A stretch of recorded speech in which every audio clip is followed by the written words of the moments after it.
Hey everybody, welcome to another edition of American Rambler. I'm your host, Colin Woodward. Thank you for listening to the podcast.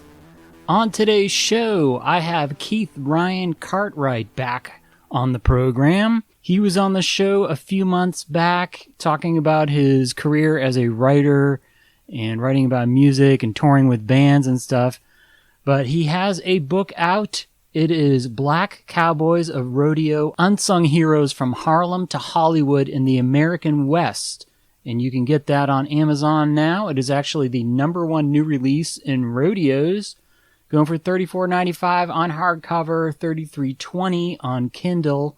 So you can check that out. Keith is going to talk about the writing of that book, the research he did, and what is a very interesting story about a subject that I don't know anything about. So it was all very new to me, but Keith had some great stories, and Mohammad Ali makes an appearance here as part of one of the stories in the podcast. We also get into the prison rodeos, which is something I know a little bit more about, given my long research into the prison system in Arkansas. They did have a prison rodeo there for a few years back in the early 70s. There is still a prison rodeo that goes on at Angola. So we talk a bit about that because Keith has done research and he's been there.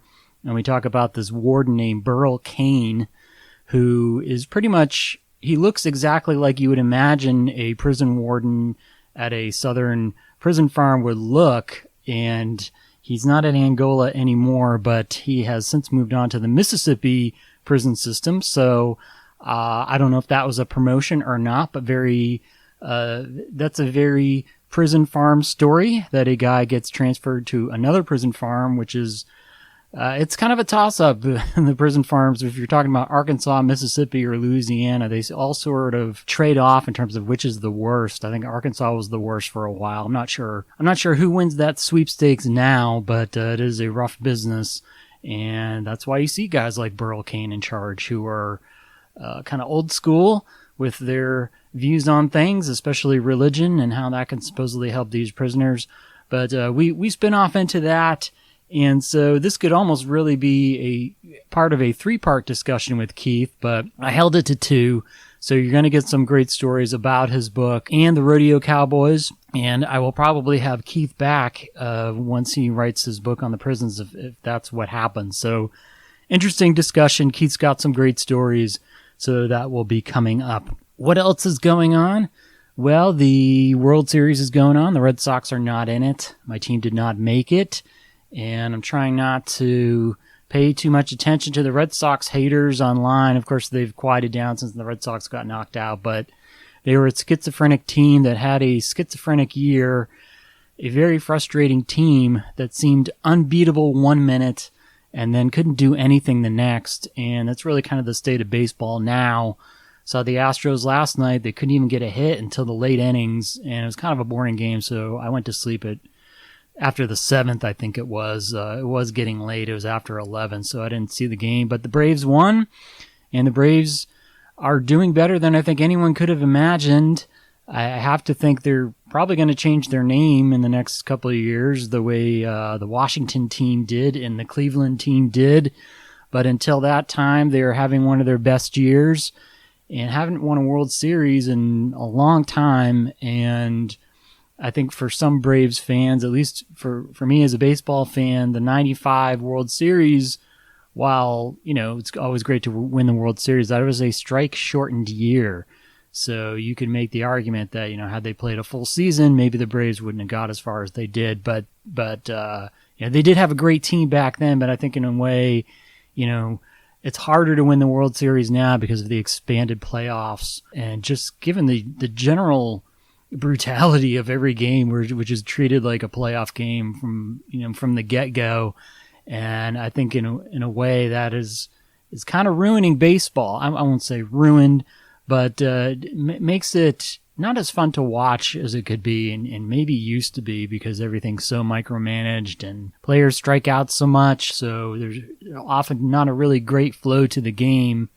So one day you're seeing something, it's like Bush League, and then the next night you're seeing guys do superhuman stuff. So I still love it, but maybe we need to get back more to fundamental baseball. But anyway, that's a discussion for another time. Fall is kind of here. We're still getting some warm weather, but also some fall weather. Not great foliage, but you can't expect too much in Central Virginia. We had a crazy storm go through the other day. Alexandria got flooded. We're about 2 hours from there, so it wasn't too bad here, but it's been pretty wild, and I guess that's what you have to expect now with the climate changing. We got a big election coming up here in Virginia, which I cannot wait until it is over. Sick of the garbage signs, sick of the ads running constantly. I'm seeing ads on YouTube. I'm seeing ads at Baseball Reference, for God's sake, for some guy. I don't even know who he is, but he's running for delegate. So you just cannot escape it. And I kind of wish I could, but I already voted, gave my money, so there's only so much I can do after that. And hopefully the good guys will win, but it'll all be over on Wednesday, so that's at least something. And hopefully the state will not be run into the ditch like so many other states with particular parties in charge, not to name names. All right, well, I hope you are doing okay. I hope you enjoy this, my talk with Keith Ryan Cartwright.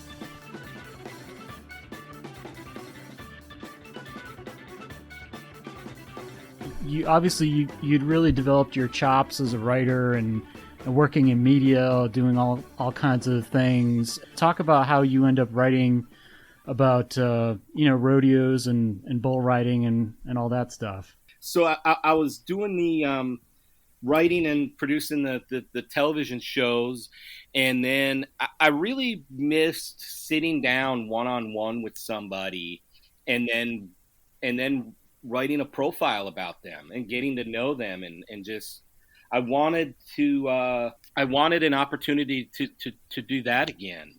But there was also another part of me that really wanted to write about Major League Baseball, and I talked with a friend of mine who was an editor for MLB.com, and I just said, hey man, I've got all this storytelling experience, but I have no baseball experience. And he said, Yeah. "Oh, that doesn't matter. You got to show that you can really cover a beat." And so he said, "I think it's more important that you can cover a beat." And I said, "Okay, well, I know you. What is the quickest way for me to do something that I can then come back and show you guys and utilize the fact that you're my friend?" And one thing led to another, and he introduced me to a guy at the PBR, and after a 10-minute phone conversation, they hired me, and a week later I packed all my stuff and moved to Colorado with the intent of writing about professional bull riding for a year, maybe two. And I ended up writing about professional bull riding every day of my life for 7 years, worked full time for them and traveled everywhere from sold out shows in Madison Square Garden to the Cowboys Stadium to Calgary up in Canada and Mexico. And I went to Brazil. I was about to go to China when I had actually decided to leave that position. And it was, I feel bad. We're going to really kind of brush over my PBR time, but it may have been the 7 greatest years of my career, and I really, really think that I became the storyteller that I am today in that time, and it was magical. It was amazing. It was incredible, and it's still a part of my life. I still dabble and write in it. I just don't do that full time. But a year into being with the PBR, Ty Murray, a 9-time world champion rodeo cowboy, introduced me to a man named Murtis Deitman. And Murtis Deitman was the first African American to ever qualify for the National Finals Rodeo. And the day that I met him, when I got done talking to him, we talked for an hour and a half or so. I told Ty Murray that day, I said, "Man, one day, not right now, but one day, I'm going to write a biography about Murtis Deitman." He goes, "Oh yeah, yeah." I said, "Absolutely. This may be the most fascinating person I've ever met in my life. And over the next several years, I got to know Murtis a little better, and I got to know his oldest son, Murtis Jr., real well, and I would talk to them often. And I got to realize that if I were to write a book about black cowboys or a black cowboy, and I only wrote about one, Murtis, people might think that he was an anomaly, and I didn't want to contribute to the misinformation of history. The fact that black cowboys have, they've been written out of Hollywood scripts and left out of history books by and large, and so I felt like if I only wrote about Murtis, I was going to contribute to this lack of really shining the proper light on the story of black cowboys. And so that's what led me to want to write about as many as I could.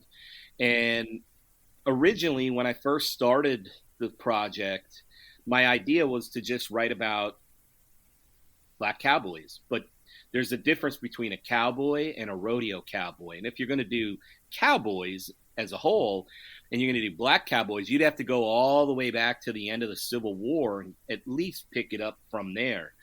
And there's a little bit of the write what you know sort of thing. And so I knew the bull riding rodeo world, and I thought if I just focus on that, I still have the tough task of about 100 years of history to tell, but it felt a little more manageable than 150, 165 years of history. And so I began to focus on meeting and interviewing and finding out everything I could about black rodeo cowboys, and there were a handful of stories that a lot of people already knew. Bill Pickett, he's credited with inventing what is now known as steer wrestling, all the way back at the turn of the century, from the 1800s to the 1900s. He came up with bulldogging, which would evolve into the steer wrestling. Murtis Dightman, a lot of people, had heard his name. And then Charlie Sampson was the first African-American to win a world title, a gold buckle in the PRCA as a bull rider in 1982. And then Fred Whitfield comes along in the 90s, and he becomes the first African-American to win multiple gold buckles, and so you have some of those guys. And then I ended up meeting a couple of Murtis's friends, like Bailey's Prairie Kid and Freddie Gordon and Harold Cash. And through Harold Cash, I end up meeting, Larry Callies, and Larry Callies introduces me to a guy named Tex Williams, and it was 3 years of every time I interviewed somebody, they told me that I needed to have a conversation with somebody else. And I spent 3 years spending my own money traveling around the country as often as I could to interview these different black cowboys, and what I found was not just rodeo stories, not just sports stories, and not just African-American studies stories, but I found American history, like Cleo Hearn, for instance. In 1959, he becomes the first African-American to turn pro as a calf roper. And that's a huge thing in and of itself, because calf roping in rodeo is sort of what being a quarterback in the NFL would be. You've not only got to be handy with a rope, you have to have expert horsemanship skills. There's a lot going on to become an expert calf roper. That is probably one of the most skilled disciplines in all of rodeo, and for Cleo to have been that first African American to do that, that was like Doug Williams being the first African American to quarterback a team and to win a Super Bowl. Yeah, that was a big big deal. It was a huge deal. But even beyond that, in 1960, a year after he turns pro, he gets drafted into the Army. Well, Cleo he was college educated. He went to Oklahoma State University. He had actually gone to Oklahoma State on a football scholarship, but he wanted to rodeo. And after his freshman year, which freshmen didn't play back then, you're on the he was at school and he practiced, but he had never played in the game or anything. When he wanted to do rodeo in the spring, the coach said, no, we have spring practice and you're here on a football scholarship. I can't have you get hurt, at a rodeo.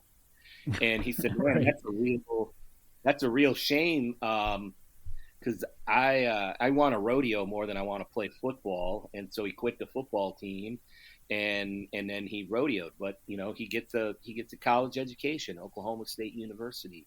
And so now he's in the military, and somehow he got stationed in the D.C. area.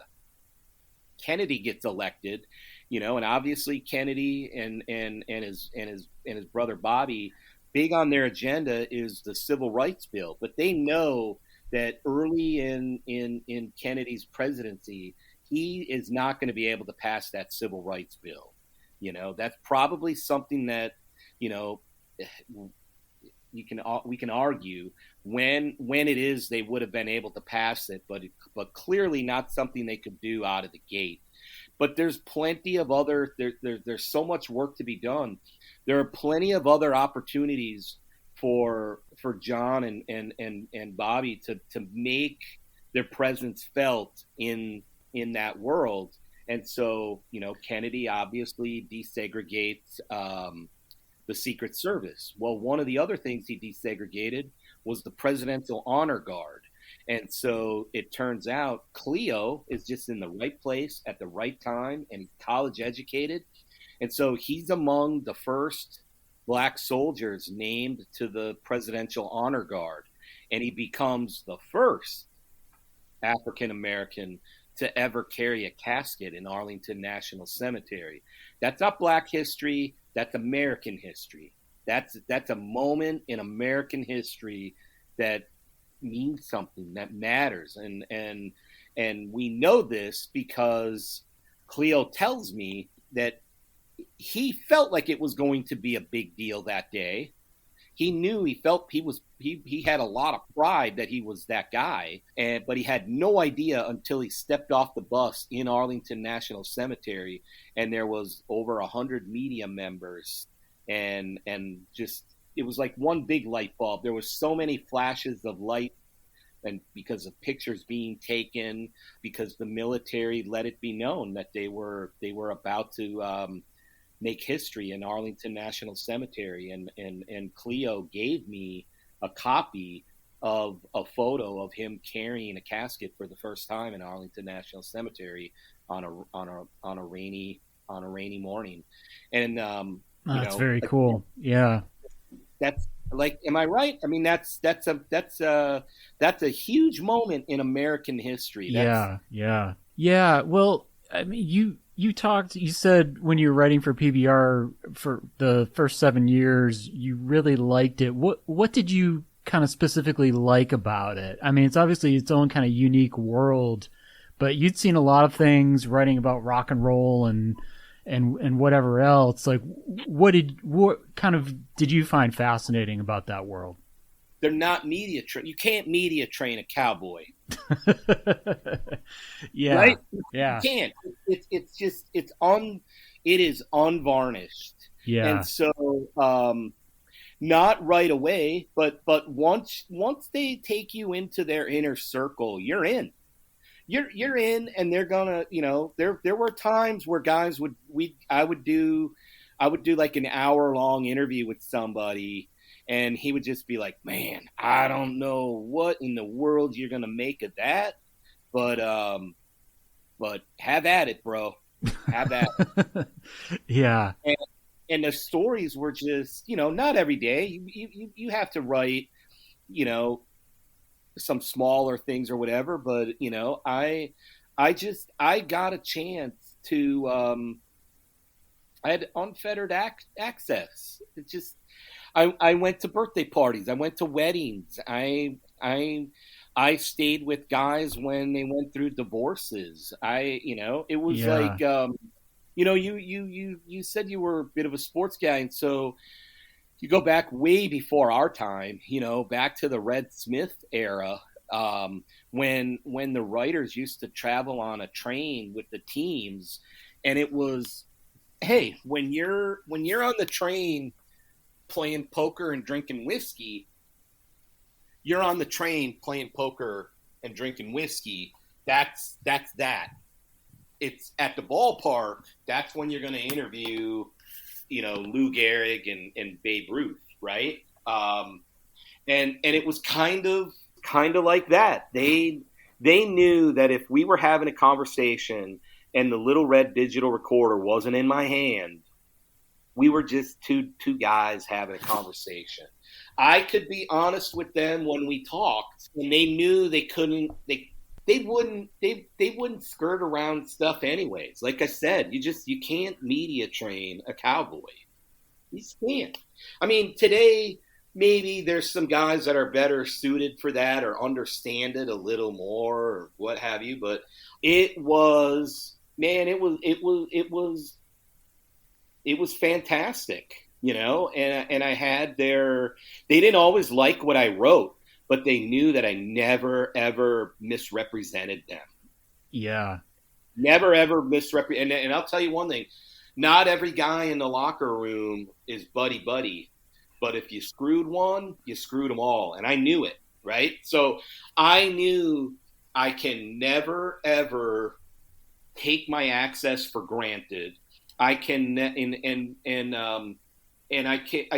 I have to be fair.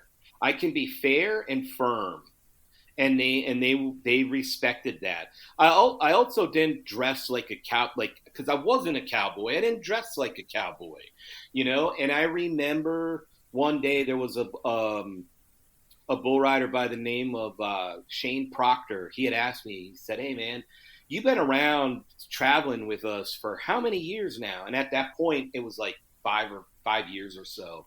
And he said, "Man, how come you don't? How come your whole style of clothes hasn't changed? A lot of people, once they're around us like this, some of them don't even wait. They're in the office wearing office clothes one day, and later that afternoon they got their little cowboy outfit on."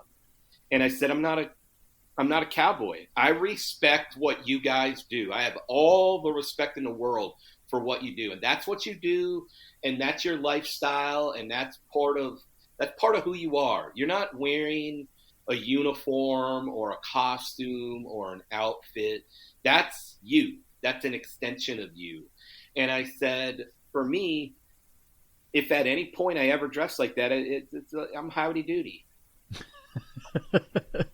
Yeah, it's sort of like, I'll respect your authenticity, you respect my authenticity. I'm just going to be a writer.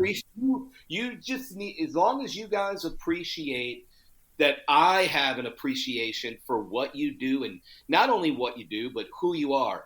And I never, ever thought of them as like bull riders are not just, man, these crazy people who think they can hold on. Like, I knew that's not what they were doing, and when I got interviewed for that job at the PBR, I was asked, "Hey, what do you know about our sport?" And I knew that this was either going to get me the job or I was not going to get the job. But my honest answer was, I said, "Hey, I can sit here right now and rattle off a handful of things I've learned in the last 48 hours since I found out I was going to do this interview for this job. But you're going to know that this is just the shit I've learned in the last 48 hours. So I'm going to tell you this. I write about people.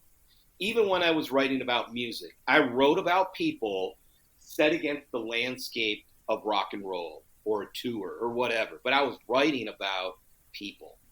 And I said, when I come to you, I'm going to write about people. and the people are up front. I can have a conversation with another person, and then it's just set against the landscape of a bull riding event taking place or a rodeo happening.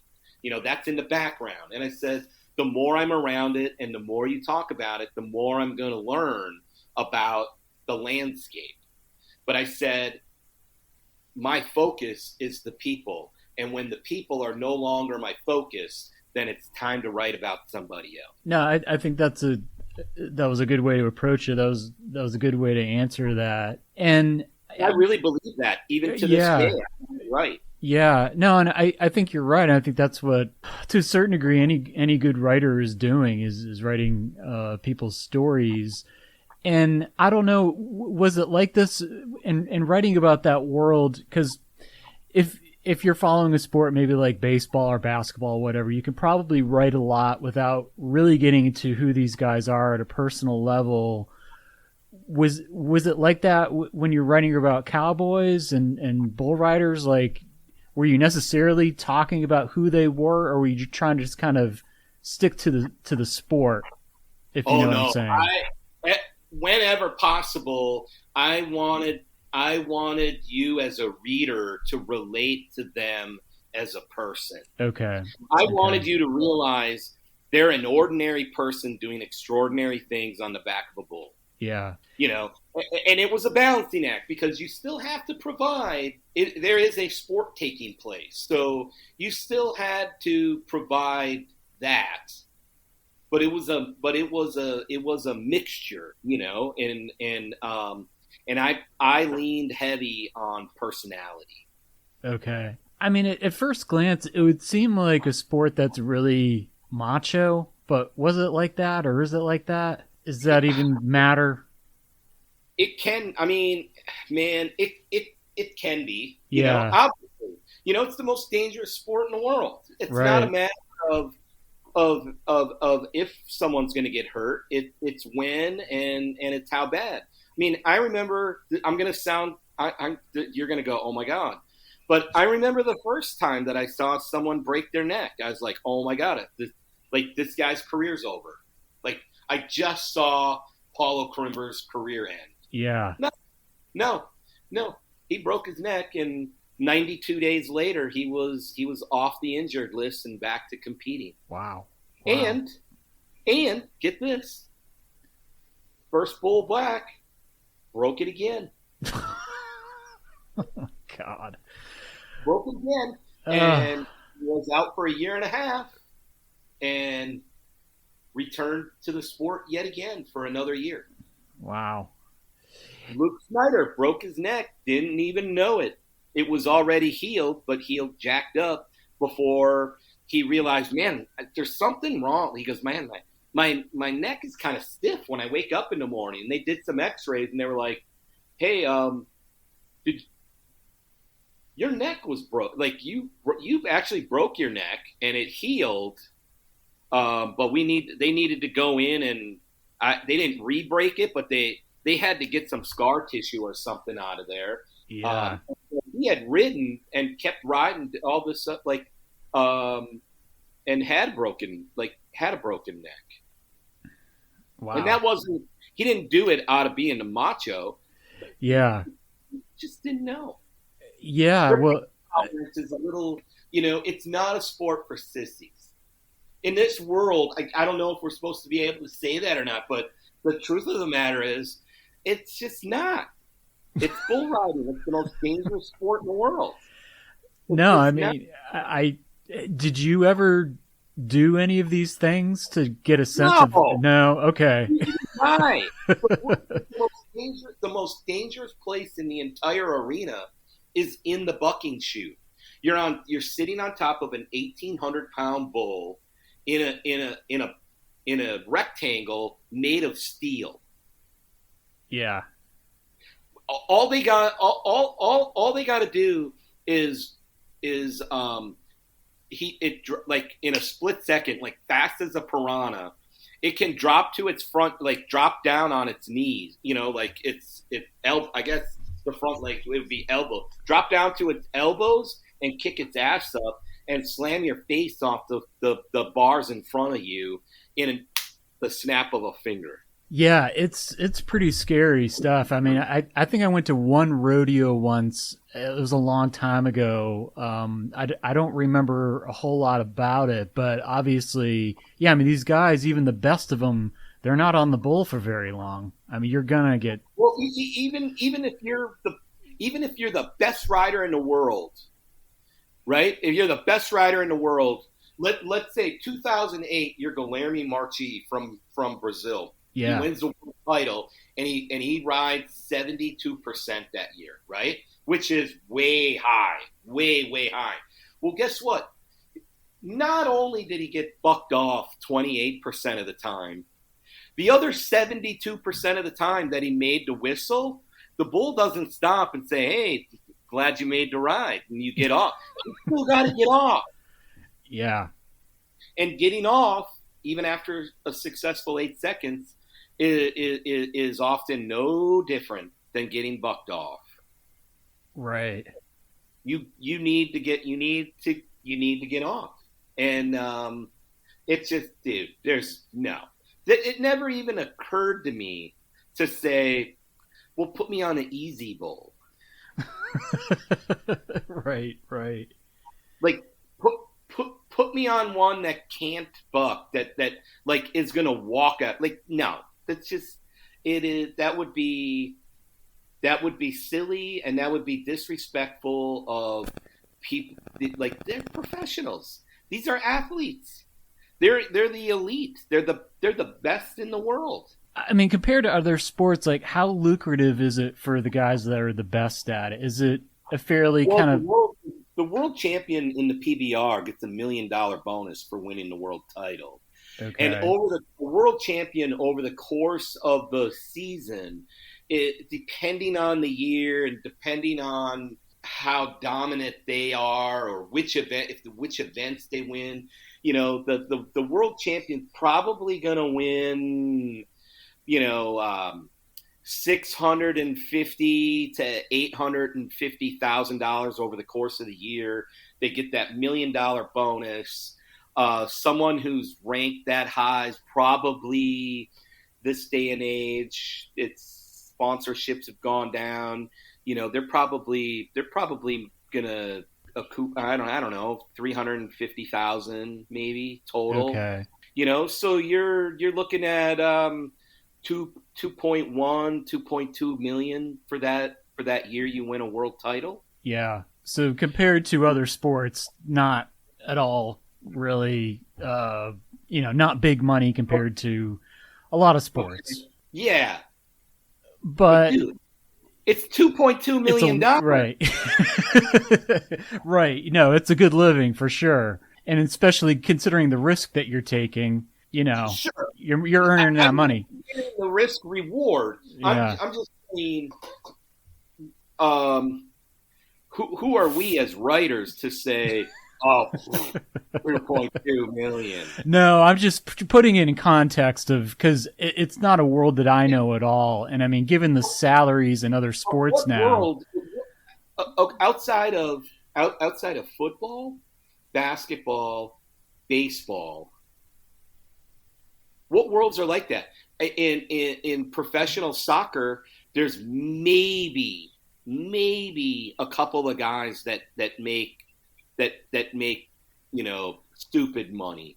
In the WNBA, they're underpaid, compared to the TV exposure they get, right? Yeah. Yeah.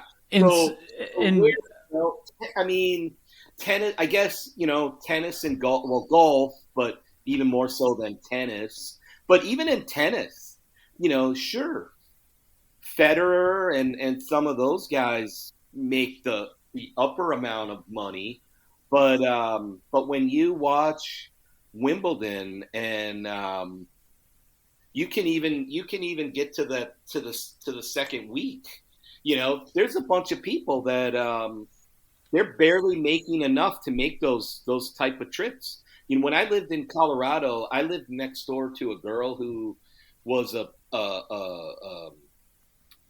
she was an Olympic. It's interesting. She was an Olympic figure skater, but never made the Olympic team. right?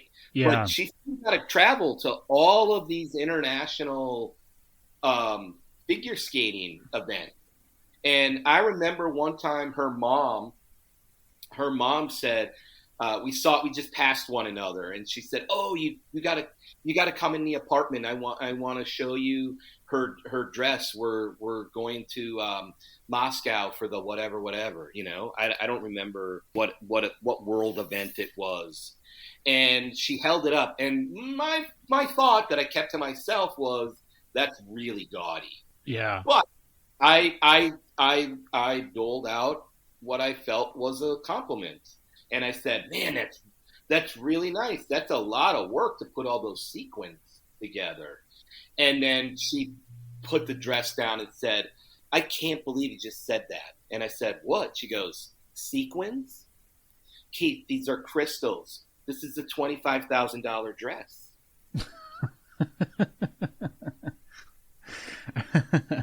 Wow. Yeah. Yeah. They are not making any of that back. Right. Yeah. No, I mean, as a historian, I mean, I barely make a living as a historian. So, 200,000 a year as a historian to me is like, you're in the 1% and above, obviously like any sport. I mean, there's sort of a hierarchy. I mean, I'm sure you met dudes who are probably just kind of scraping by with it. Barely. Yeah. Because if you're going to travel enough, because you're on your own, it's not a team that's paying you to travel, so right. You figure you have to make $40,000 to $50,000. That's probably going to be your overhead over the course of a year, over a season. Some guys might be able to manage it and trim it down a little bit more. But when you're looking at the list of guys and money made, man, if they're not surpassing 50, it's everything after that you go, okay, that's kind of what they're living on. Yeah. It kind of reminds me of that movie The Wrestler. You ever seen that movie? Yeah. Kind of, I feel like somebody could do a movie about these guys, maybe a little like that, and dealing with the pain and the travel, and it's it could be a hard way to make a living, but that's what they do. That's what they do. Now we got into some of that. Like not everybody wants to talk about money, but like there was in 2008 there was the rookie of the year was Reese Cates, and then I remember in 2010 or 11 sitting down with him and he said, "Hey, I want to talk about all the mistakes I made financially, and I want you to write about it, and I hope kids that are aspiring to be professional rodeo cowboys read this." And he just said, "Man, I grew up in Arkansas, and I that rookie year I won a bunch of money. He won over $100,000, and for him that was just he had grown up poor in a single parent home in Arkansas, and then all of a sudden here he is, 18, he turns pro and hits the lick and ends up winning. God, I want to say by the end of the season he had won like $185,000, and he lived overnight like he made $185,000, and that he was going to always make $185,000, and maybe even make more than that. And then he didn't do so well the next year, and then he heard from the IRS, and then all of a sudden he found out, oh, wait a minute, of course, sounds naive, but man, he was 18. He had never made any money. Yeah.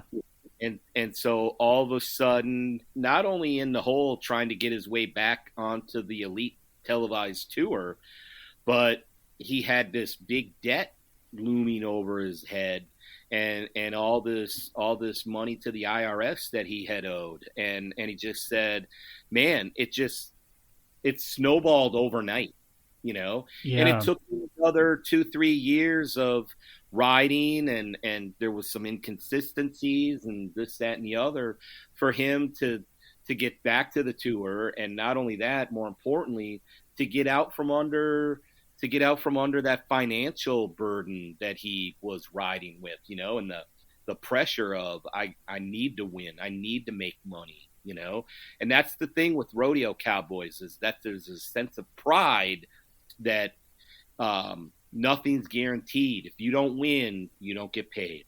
Right. Well, I'm guessing a lot of these guys too, they're operating with like no health insurance or anything.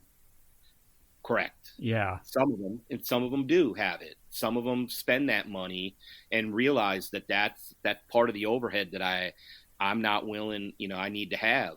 Right. Yeah. And it's also one of the things you need to learn, that you pick up on, where you can see not so much on day one, but if it's a 2-day bull riding event, on that second day, sometimes you're better. You gotta pick and choose your moments when you compliment the guy.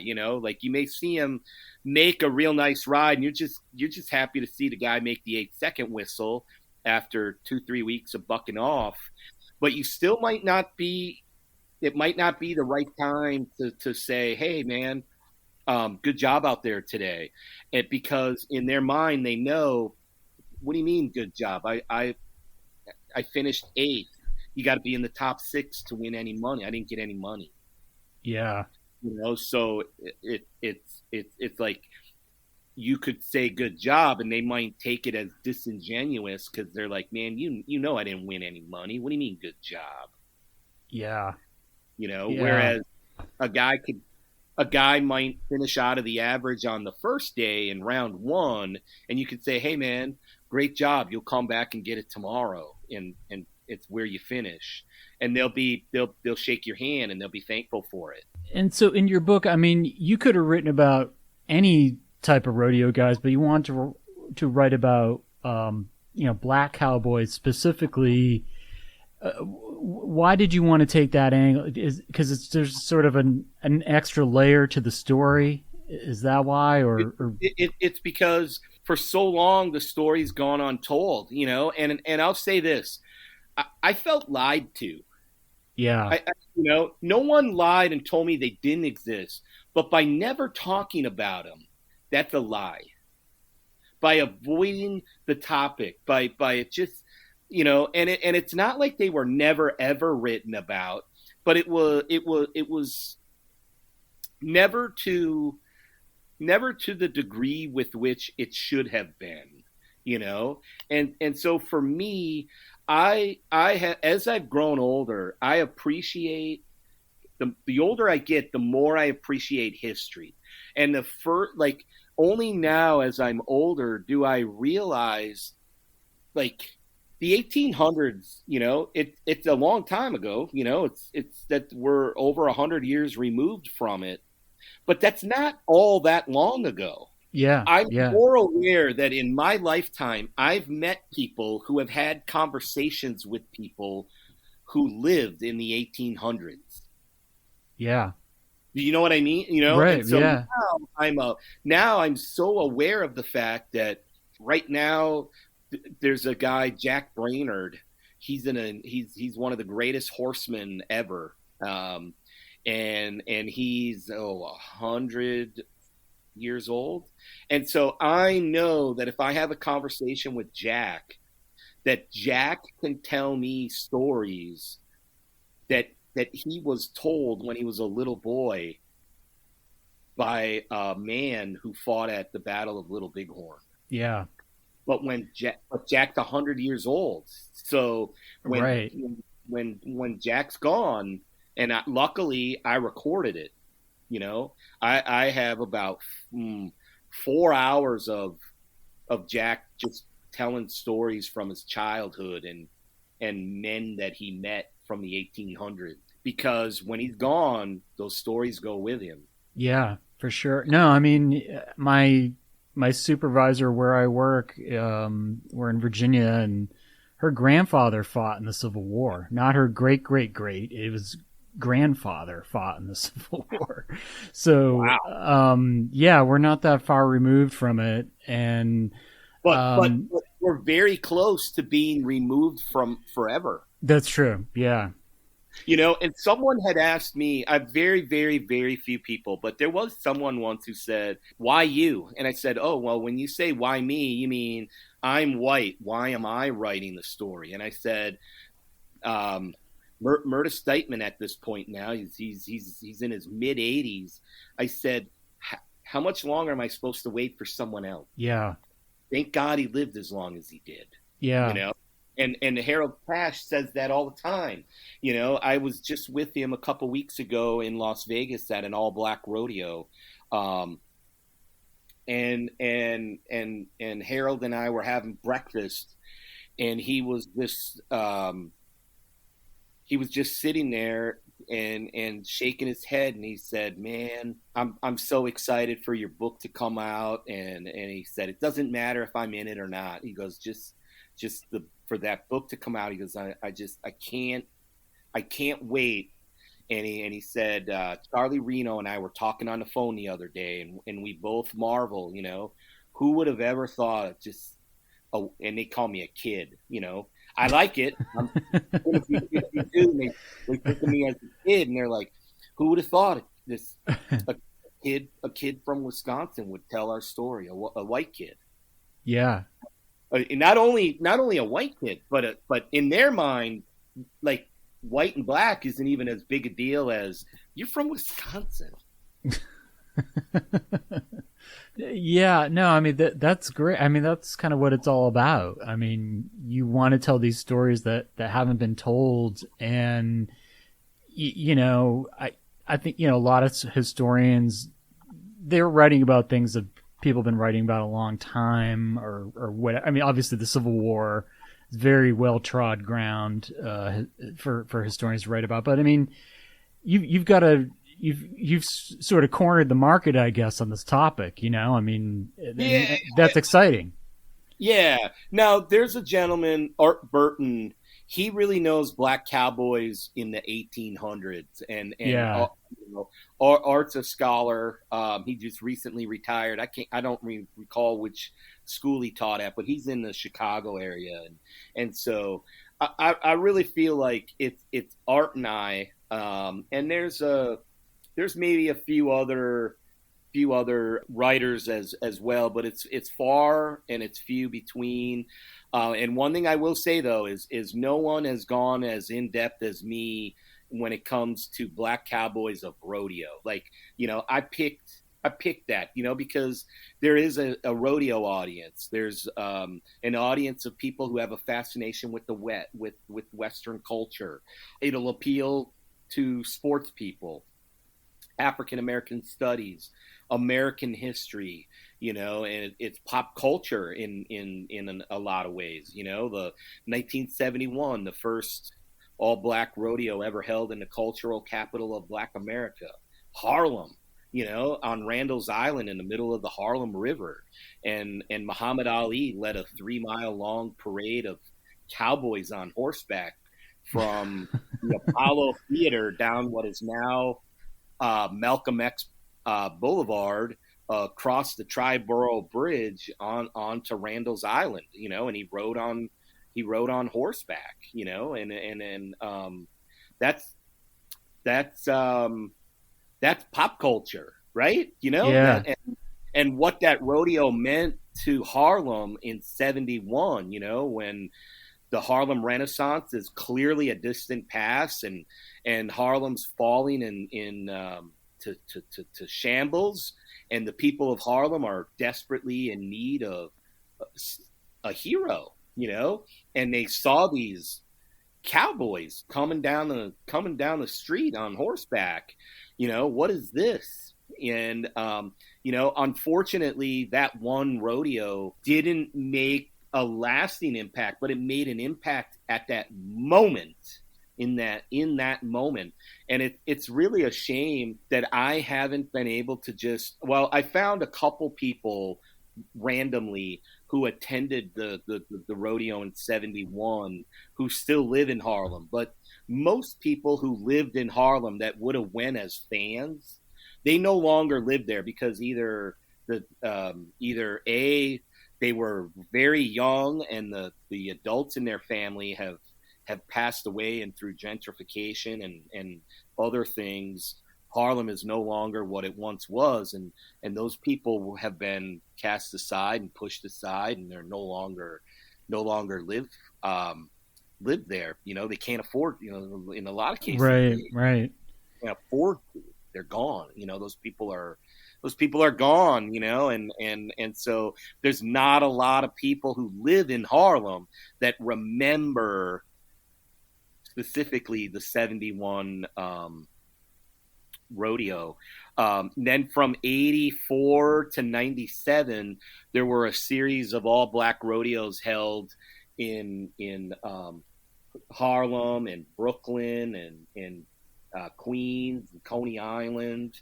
But they were much smaller and held at places like Colonel Young Park or a vacant lot. Like literally, there was one of them was held in a vacant lot. That's no longer a vacant lot. There's high-rise buildings, and when you look there, it's just like, how in the world was a rodeo here? You know? Yeah. Hey everybody, I want to just pause for a minute and tell you about the way that you can support this podcast. You can leave a 5-star review on iTunes, which helps people find the podcast. And I don't know how that works, but the more reviews, the better. At Amazon, you can buy my book there, Marching Masters, Slavery, Race, and the Confederate Army During the Civil War. And if you like the book, you can leave a 5-star review. You can subscribe to this podcast on Spotify, and you can send me a question or comment. You can send that through Twitter. I'm Colin E. Woodward at Twitter. You can DM me there. I check Twitter fairly often, pretty much every day, at least a few times a day, so your messages will be read and appreciated. As always, thank you for listening and thank you for support. Now let's get back to the show. No, obviously, 71, that was a long time ago. There's no footage of that parade with Muhammad Ali. Is. Oh, Absolutely. There is. Okay. Oh, yeah. It's a great image. Just thinking of it, it's a great image. But, okay. Is that like on YouTube or something? Where did you find that? Yeah. So there was a documentary was made. So there was a gentleman, a guy named Jeff Canoe, and him and his brother at the time they wanted to become filmmakers, but at the time they had a little company and they edited movie trailers. And editing movie trailers back then and even now, that is a big business. Yeah. It's a big deal. And so him and his brother, they did that. And so a friend of his knew that he wanted to make films, and that he had actually written a blaxploitation type script of some black cowboys that like go to space or something, and they get the movie made. Okay. And this is a white dude. He's not a black guy. He's just a white guy living in New York, Jewish guy living in New York.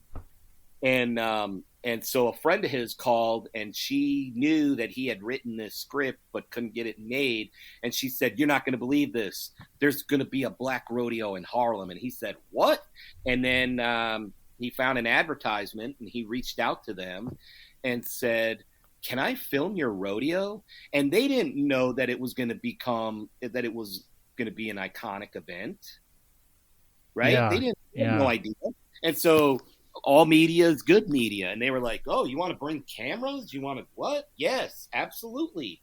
And so him and like 5 guys showed up. They had never even been to a rodeo.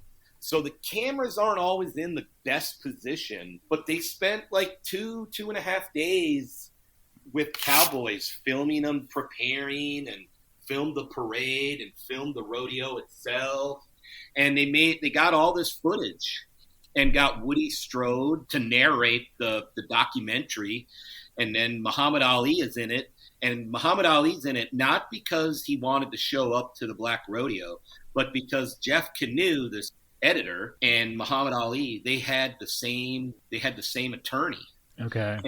And so Jeff, at that time, Muhammad Ali is just coming out of when he was banned from boxing, and so he was doing all kinds of publicity stunt things for money, and so for $5,000 he went to the rodeo, and so Jeff, the director of the documentary, knew, hey, my documentary is going to do a whole lot better if on the cover I say Muhammad Ali. And so he paid the $5,000 to have Muhammad Ali come to the rodeo for 90 minutes. And Ali spends more than 90 minutes because once he gets there, he realizes that he actually really respects these black cowboys, and he's kind of fascinated by it him in and of his own right. You know, he spends a few hours there before he ends up leaving, and then a year later the documentary comes out,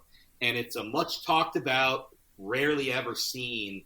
It never clicked, you know.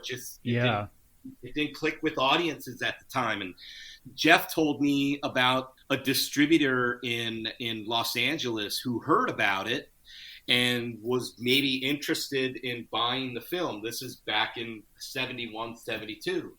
So Jeff flies to Los Angeles, and again, this is the height of the blaxploitation films, and he goes to the meeting. Now, mind you, it's a documentary about a rodeo, and it just happens to be black cowboys. And when he walks into the meeting, the distributor said, "All right, let me set up the scene. I hope your movie is about this." And he goes, Is it going to illustrate these big strapping black cowboys come riding into New York City, and they take everyone's women and have their way with them, and then they ride out of town with them on the back of their horses? And Jeff's like, no, it's a rodeo, it's a documentary. Yeah. And the guy goes, nah, man, we ain't interested. Yeah.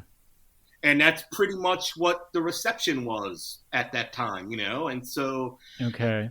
I often describe it as a much talked about, but rarely seen, because there's not a lot of copies. I happen to have one. And then one of the black cowboys, one of the main ones who actually put the rodeo on, he has a small handful of them left. And Jeff, the director, he's actually only got, I think, two copies himself, you know. Okay. And he doesn't know where the original prints are or any of that. So it's like did you get a DVD copy or? I got a grainy DVD. Yeah. Okay. Huh. Well, you know, hopefully that'll, I don't know. I mean, I guess someone could put it on YouTube, but it sounds like something would be, you know, some kind of film festival if you could show that. Yeah. I mean, yeah, Ali definitely kind of adds to that, but certainly it's unique. You would think. And this year, September 4th, 2021, and that'll be the 50th anniversary. Yeah. Do they still do anything like that in New York City now? I mean, not in New York City, but no. But there is the Bill Pickett Invitational Rodeo still exists. Okay. You know? And so that's when I said I was in Vegas with the guy Harold Cash. So the PBR partnered with the Bill Pickett, and the PBR had an event in Vegas June 11th and 12th. That was a Friday and Saturday. And then on Sunday the 13th, the PBR hosted a Bill Pickett Invitational Rodeo, an all-black rodeo at the MGM Grand Garden Arena. And then a week later on CBS network television, there was a 1-hour highlight from the all-black rodeo aired on Juneteenth on CBS at 1 o'clock in the afternoon.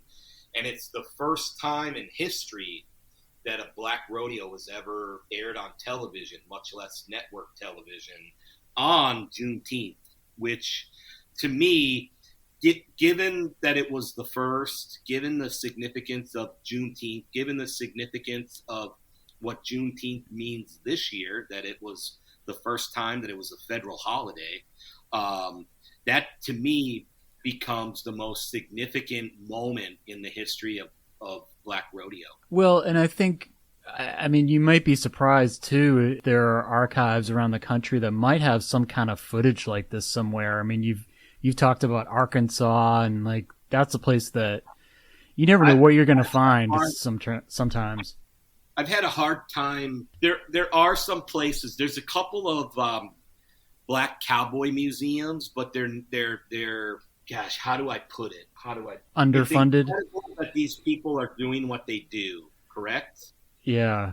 But it's not done on a scale that would be like a lot of like that it deserves. Yeah, I know what you're saying. No, I mean a lot of museums, as important as some of the material is, they're small. They might have one full-time person or something, and some of them are just a guy happens to own it, and then if you want to go, he opens it, you know. Right. Yeah, it's like an antique store you see, right? Yeah.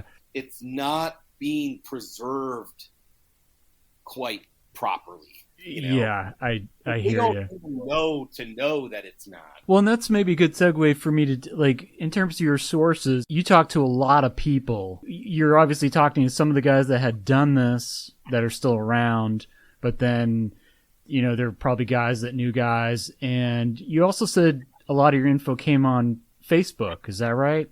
Yeah. So in terms of the primary source interviews, I did about I have about 500 recorded interviews / conversations with a little over 150 people for a total of 800 hours.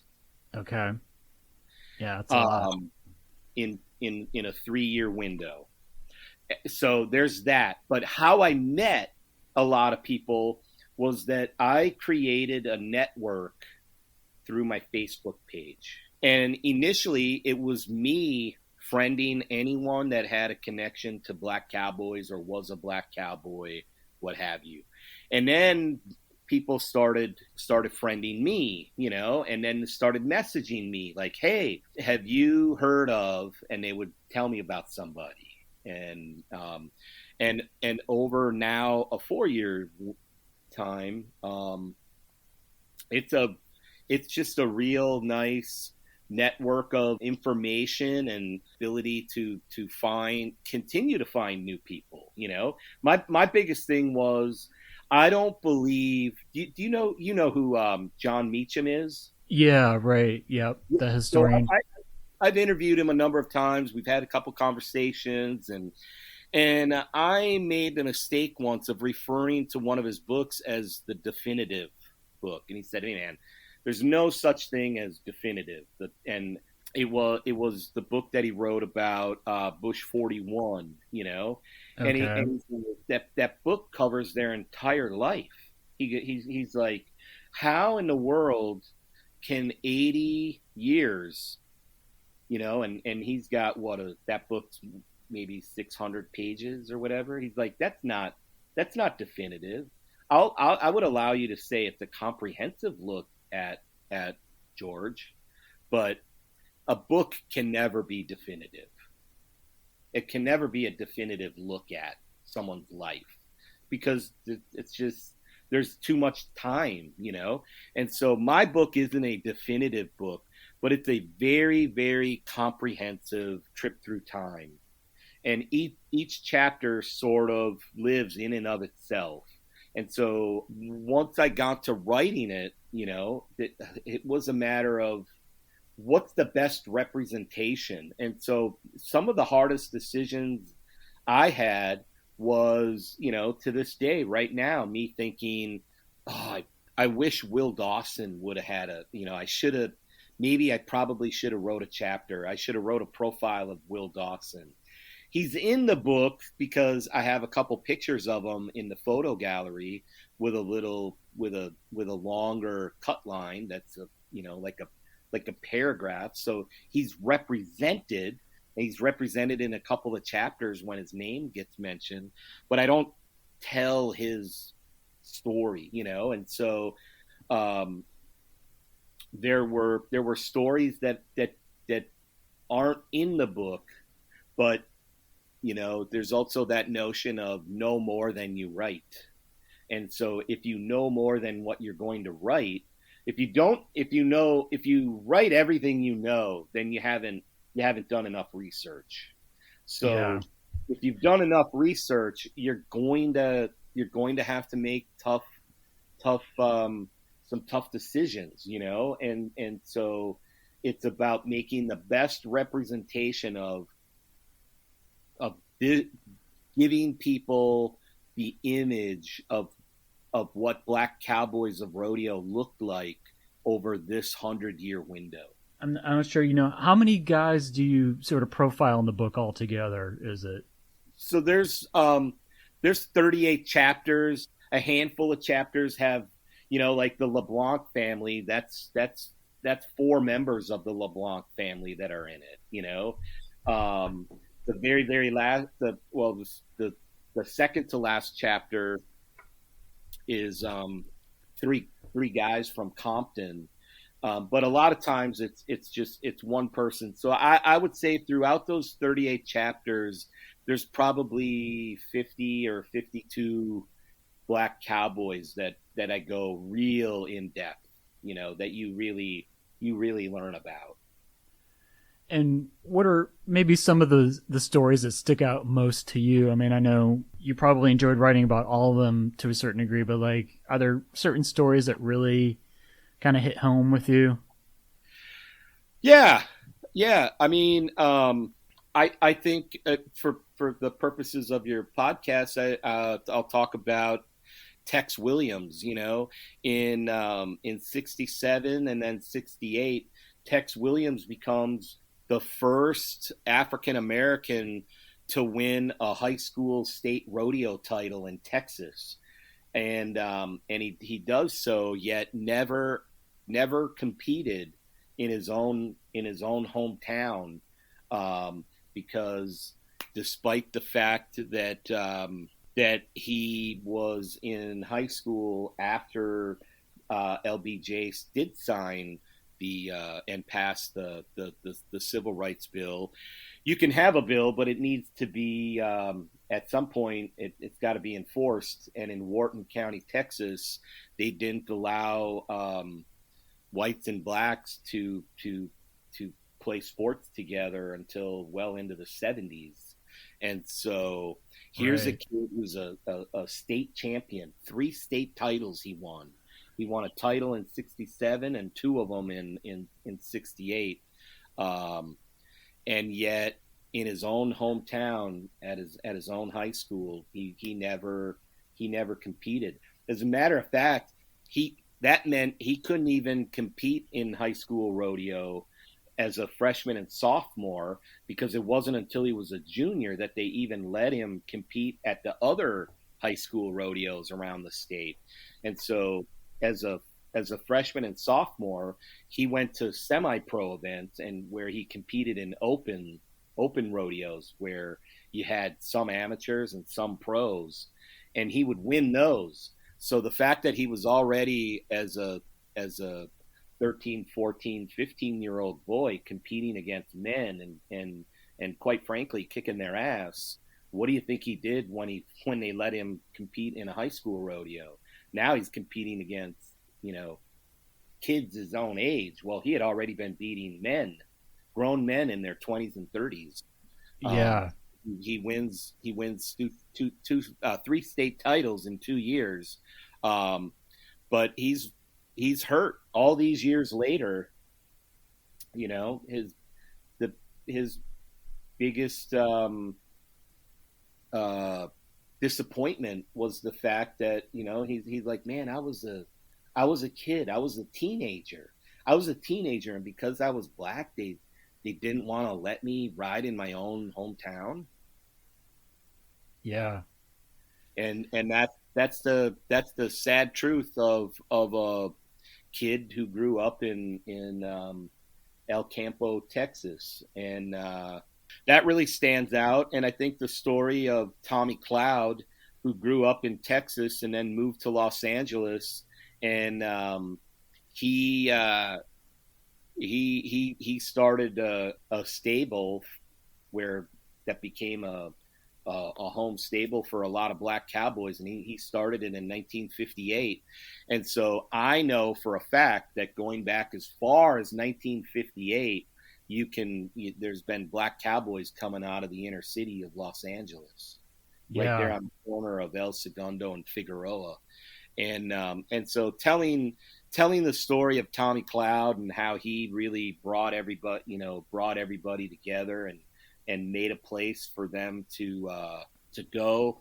And then there's Bud Bramwell grew up in Stamford, Connecticut, and he went away like Cleo Hearn to Oklahoma State to on a rodeo scholarship. And then Cleo and Bud, they're the two main black cowboys responsible for that rodeo in Harlem in 1971. And so early in 2017, when I first heard about this Harlem rodeo, and I thought, man, how am I ever going to find anybody that was part of that?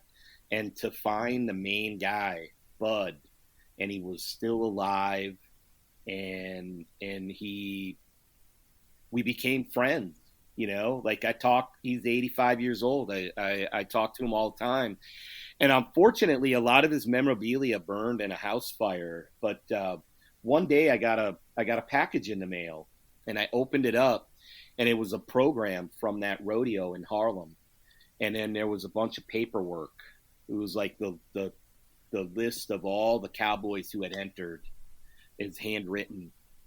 Oh, wow. And some results and um, press releases, just a handful of papers. And I called him up and I said, "Man, what's this?"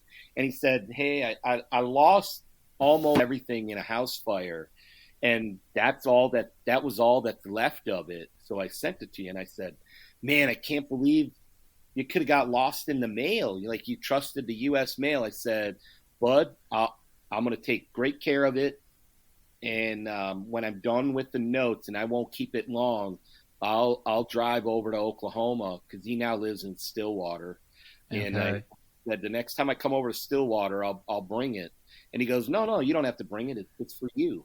And I said, "What?" And he goes, "It's yours." He said, "Man," and this is a couple years ago. So at that point, he goes, It's been 48 years, and you're the only person who's ever asked me about it." Wow.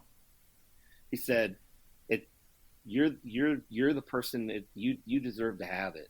And so my whole thing is it can't go in my closet, you know. And Yeah. and so I've talked to a few different people, like Jonathan Igue, who wrote that Ali, A Life, that came out a year or so ago. And I was asking him, like, all your research, how do you handle it? And he said, "Well, you should keep it on hand for about a year, until about a year after your book is out.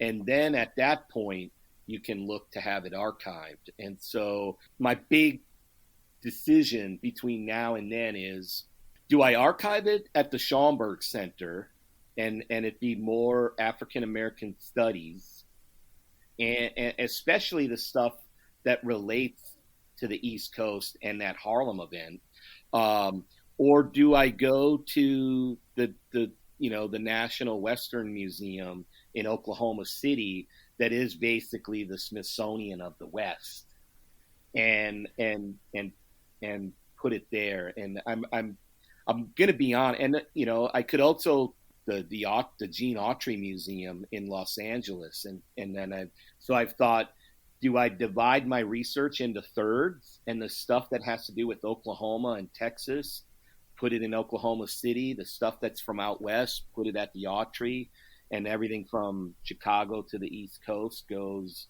to the Schomburg Center? or do I put it all at the Schomburg Center? I really don't know, but to me, those are my at today right now. Those seem Yeah. to be the three places of where it should go.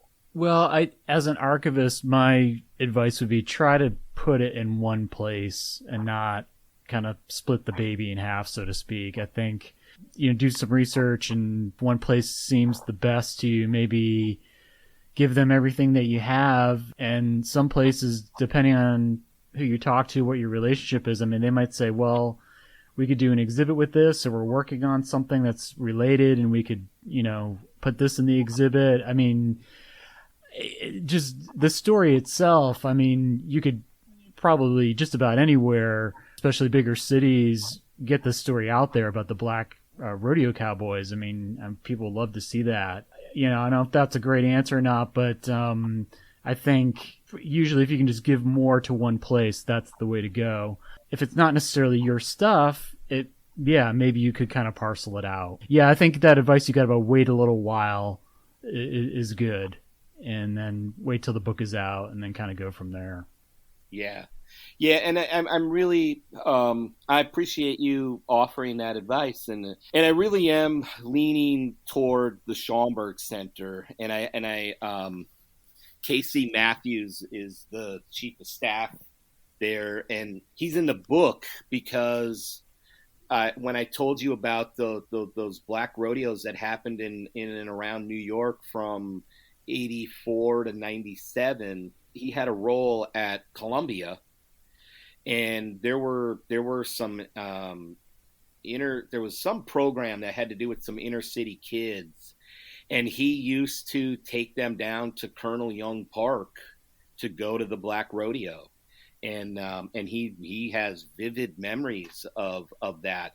And so here's a guy at probably one of the perennial places for African American history, and he has a personal connection. He and I kind of clicked and hit it off. And so yeah, whether they want to do a display at some point or not, I feel like that might be a place that really benefits from having it all there, Yeah, I think first and foremost is you want to give it to a place where they're going to appreciate it and preserve it well, because I've had experiences of things are not necessarily taken care of at an archive the way they should be, and it can be a real example of violating someone's trust. Do they give it to you, and if it's not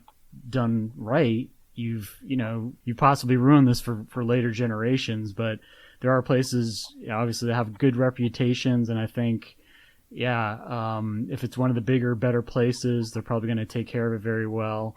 And I mean, the Schomburg Center, that's where James Baldwin's papers are. Okay. David Dinkins, the first black mayor of New York City, who just passed away, his papers, all his whole career's life's work, it has been donated it's going to the Schomburg Center. Okay.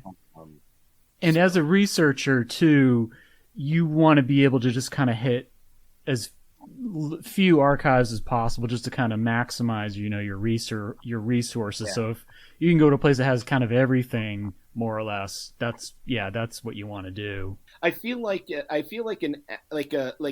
research center that is geared toward African American studies will probably, like when you talked about you want them to appreciate, I think they are going to, those historians that come across it there, I think they are going to appreciate it more than maybe a Western museum, simply because it's one piece of their history where this sort of stands out as unique and grabs people's attention.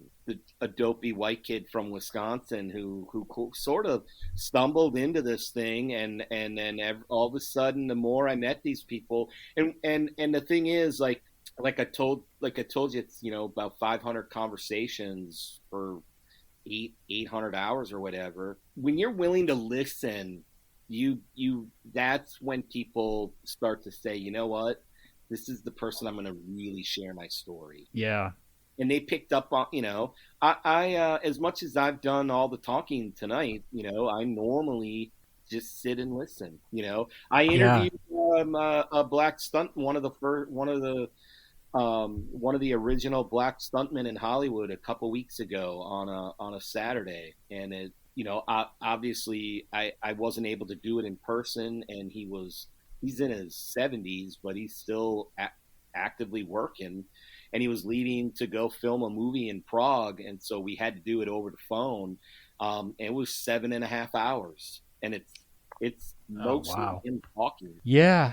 It's pretty exciting. And I mean, as a historian that was really taught, and probably most people are, is just kind of, you do your research in paper and you're living in a library. But when you start interviewing people, it definitely takes things to another level and can get kind of more emotional than you normally would get, reading a book or reading some letters or whatever. I can't tell you how many times I've cried. I cried a couple of weeks ago with Marcus Friday. I've cried numerous times with Charlie Reno. I cried on the phone with Bud Bramwell. I mean, yeah, oh man, it's personal. I've had people cry in front of me for the podcast, and you're just like, whoa. Like, we just met and we're just talking about someone's life, and it gets very emotional. You said something, I'm guessing you have a lot of material that you weren't able to use for this book. Are you thinking of doing kind of a sequel to this that's similar, or do you think you're going to go in a different direction with your next project? Well, the very next book, I've already well, I think I have most all the interviews done for my next book, which is a look at the first black stuntmen in Hollywood. Okay. And I really focus I write a little bit, it's going to cover a little bit before this and clearly after it, but the real window is a 25-year window from 1965 through 89. So there's a 25-year window. So there's that. And then I want to do the cowgirl version of the Black Cowboy book. Okay. So there's that. And then there's also the fact that there's a enough material for a second volume of the Black Cowboy book. So okay. those are three projects that I have that are in various stages, and a fourth project that I already started is I've started all I probably got about a quarter of the interviews done for a book that examines the history of prison rodeos. Yeah, that's the one I heard you talk about. That sounds really interesting to me, and I did not a lot of research, but you've probably done a lot of research on the Angola prison rodeo, because that's still going on. But yeah. I spent a day interviewing Warden Burl Cain. He was the one who really made Angola prison rodeo what it is today. Oh yeah, Burl Cain. That's such a perfect name for a prison warden. Oh yeah, yeah. They had one in Arkansas for a few years, I think in the early 70s. Yeah, not many, but yeah. Yeah. The three really big ones: Angola, the Oklahoma State, their prison rodeo, and then the one in Texas. So okay, Louisiana, Texas, Oklahoma. Those were the three really big ones. Arkansas had one. Missouri had one. Very brief, maybe even only 1 year or so. There was one in Arizona, and the Arizona one, I don't know. They didn't really do it too much, but the interesting thing there is that so that they didn't have a rodeo arena when they agreed to let Stir Crazy be filmed, and so but what they used the location fee for the movie Stir Crazy to build the rodeo arena while they were filming the prison scenes in the prison. And then the rodeo scenes for Stir Crazy were filmed in the rodeo arena that they built using the location fee while they were in the. So does that make sense? Yeah, And so kind of that like, ended up with the rodeo arena. okay, that's And wild.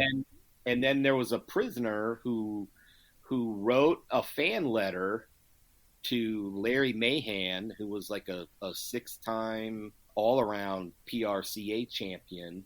And Larry, he's from Oregon, so he was kind of like a hippie cowboy.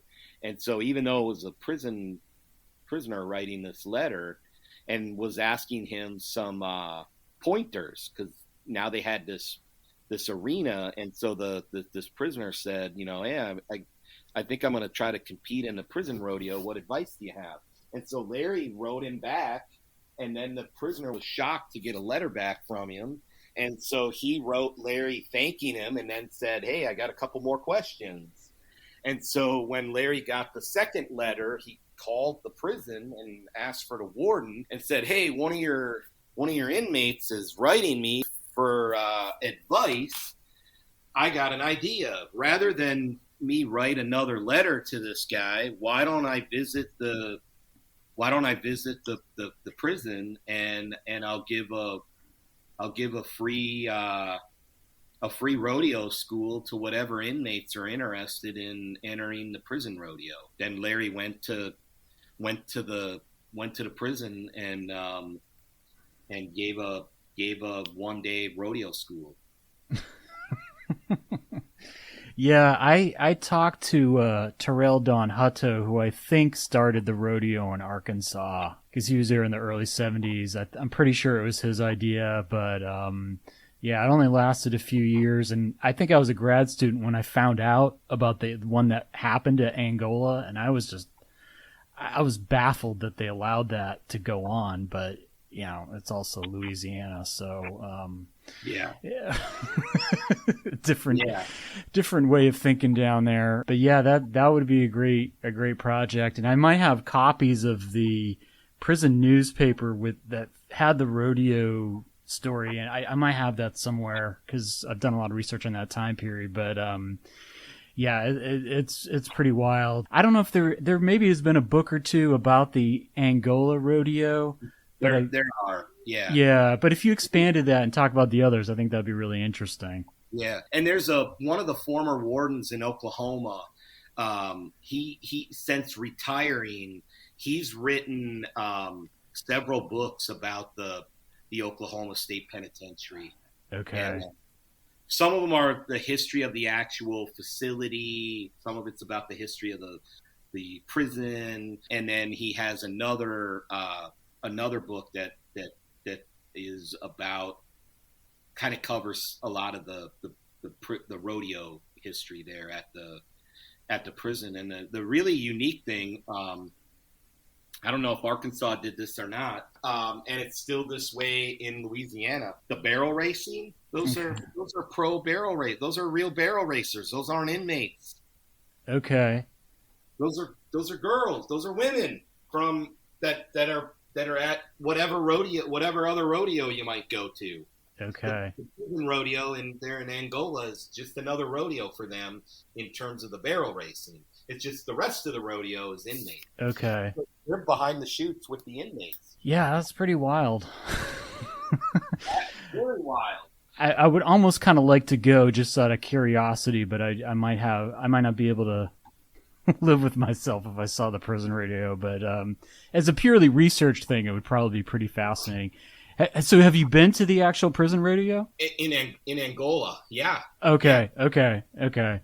Yeah, it's one weekend in April, and then every weekend in October. Wow. Okay. Yeah, so there's 5 rodeos a year. Yeah. Yeah, you got a lot to write about there. Most of it's not really a rodeo. It's different events. I mean, there's a little bit of crazy.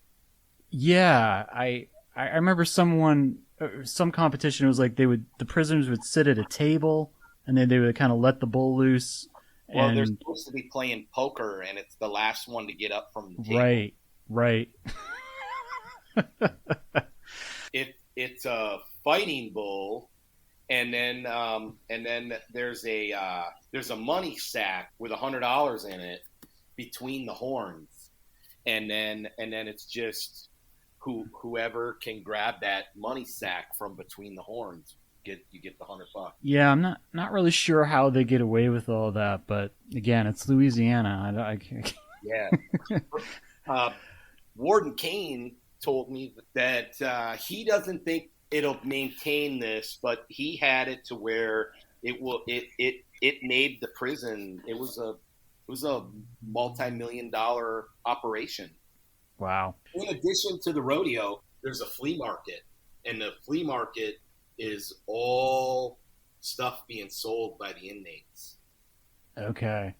And then they pay a fee to be able to sell their goods, and they spend all year making their crafts, and then they put it up for sale, and it's a humongous flea market, man. It's leather work, woodwork, stained glass, everything you can imagine. Well, I'm guessing there's not much else around there. You know, like this is just like the event for the year when they're doing the rodeo and putting on the market and stuff. Yeah. Like when you buy something there, you know, there's something to the story of what you bought where you bought it at. And it's dude, the craftsmanship is second to none. Yeah, I bet. People are really, really, really talented, but Warden Cain, he's got some interesting theory. Like a lot of other prisons will they brag about educating their inmates, and saying, oh, so and so they earn their GED, or how many of them will go on and earn a college degree online, and he said, okay, he goes, at my prison, he said, we will offer that, we will educate them, but he said it is mandatory to he said if you want to be part of anything extracurricular, and school is extracurricular, you have to take part in church. You don't have to go to the church, but you at least would have to listen to it on broadcasts on the radio, or you have to be part of that, because in his mind, he said, we are rehabbing you as a person. And he said, if we don't rehab the inmate as a person, all we do is make a smarter criminal if we educate them. And so he wants the person to change emotionally on a level inside, as opposed to just saying we educated them. Now, I'm not saying I totally agree with that, right? Or agree at all. Yeah. But I knew it was very controversial, but you got to hear him tell you that story someday, because he goes much more in depth in it, and I haven't spoken to him in probably a year, so I'm wasn't expecting to talk about that, so I'm kind of going off sure. off my spur of the moment memory of just how fascinating the conversation is with a guy like Burl Cain. Yeah, it sounds kind of old school, Yeah. Well, and I think with a lot of these prison farms, it's sort of, the more things change, the more they stay the same in a lot of ways. I mean, they've certainly advanced quite a bit from the old days, but I think, yeah, a lot of the attitudes are certainly of the good old boy variety, shall we say. Yeah, and he basically so like not only with the woodworking, but like of people who are in the prison, he basically has a construction crew. And so like money that he takes money that they've made through the rodeo, and on the grounds of Angola, while he was there, they built 7 different churches. Oh, wow. And there's some other like the rodeo arena itself has expanded, and it's the construction crew and it's basically, there's so many inmates there who they worked in construction that he was able to basically put a building crew together. And Okay. And he has a radio station, a television station, like all this stuff that they have, like their own little city behind the walls that he's built using money from the rodeo. But he said now the state poking around, and they realize how much money that rodeo made, and that's how he built all this stuff. That he said now the state's going to put their hand in the kitty jar, and he said you watch, the rodeo will fall apart. He said too many people are going to start to take money from it, and it's going to, he thinks it'll fall apart inside of about 5 years. Yeah, well, that sounds like the way Arkansas was for the longest time. I mean, they didn't have the rodeo for most of it, but yeah, it was just it was a profit-driven model, and who knows who was keeping the books, what they were making, who was on the take. But, they're growing crops like it was a plantation, and they sold it, and very little of that money went back into the prison farms. But it sounds like in Angola, they are kind of putting it back in and just building, like you said, TV station, radio station. Yeah, it's like its own little town. Yeah, it was pretty fascinating listening to him talk and justify what he does. You can go on YouTube, and there's a lot of he grants interviews with everybody. Yeah, no, when I talked to Warden Hutto, I mean, he was a very nice, well-spoken guy. He had very good answers for everything. Like, I mean, there's some pretty brutal stuff going on when he was there, but you wouldn't get any sense of that. It was a long time ago, and he was a professional dude. So I enjoyed talking with him, but obviously that's one side of the story. And, we have a different take as historians and writers on this stuff, but, absolutely. And I don't know, you just talked over the phone. You haven't visited a prison. I did go to Cummins once when I was in Arkansas briefly, but I didn't go in the cell blocks or anything. It was just kind of did a quick tour, but I saw the grounds and stuff, and it's a trip. Yeah, man, that's a whole other world. Yeah, it really is. And well, because that might be my next book project, is writing about the Arkansas prisons, and I'm not sure where I'm going to kind of begin and end. I certainly want to get into the 60s period, the early 70s, because no one's written about that, but I haven't really written much about it. But there's a lot of similarity with Angola. Parchman in Mississippi is another one. It's sort of the same story with the trustees, and they're basically slave plantations in the 20th, 21st century. Got a lot of material on that, so that might be it. But first things first, I got to finish what I'm working on now. But I don't want to steer you necessarily in that direction right away, but I think that would be a great project to work on, the prison farms. Yeah. Well, and my interest though would be specific to the history of the prison rodeo. The rodeo, sure, yeah. How popular they were at that one point, and the name of the title for the book and the subhead and everything. It's all ready to go.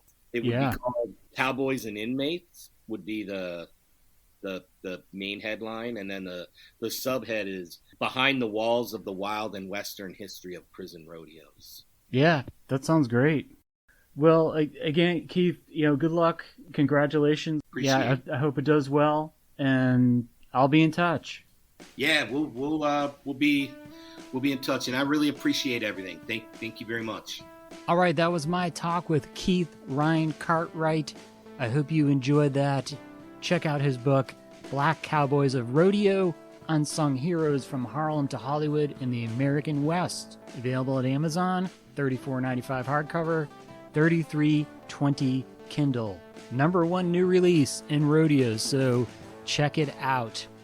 And if you like podcasts, which I assume you do if you're listening to this, you can check out the 100 Horrors podcast. This is an unsolicited plug. I found this podcast by accident. It's 3 guys in England who talk about horror movies for about 15 or 20 minutes. They're not long podcasts, but they're really fast and really funny, and I've been enjoying it a lot. I think I'm at number 14 now.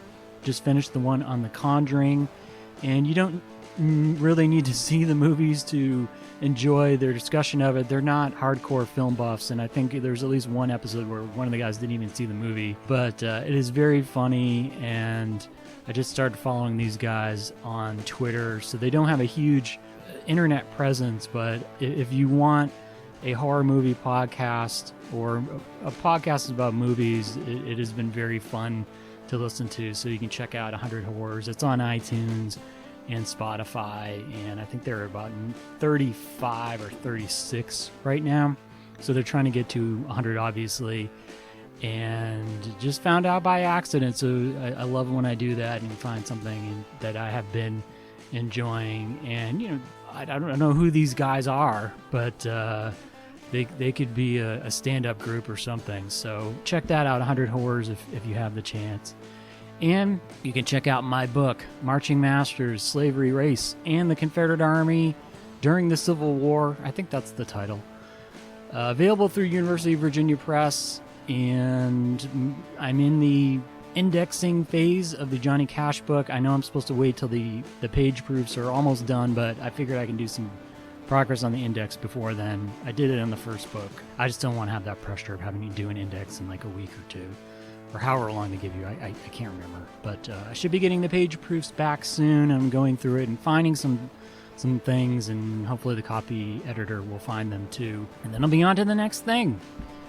I think I have a good idea what that's going to be, but I'm not writing another book for free, so I'm sorry, university presses. It's either going to be self-published or I got to get an agent, because I'm done with the free writing. All right, I hope you're doing okay. By the next podcast, we will have a World Series champion. All right, don't eat too much candy. I'll be talking to you soon. Take care. Bye.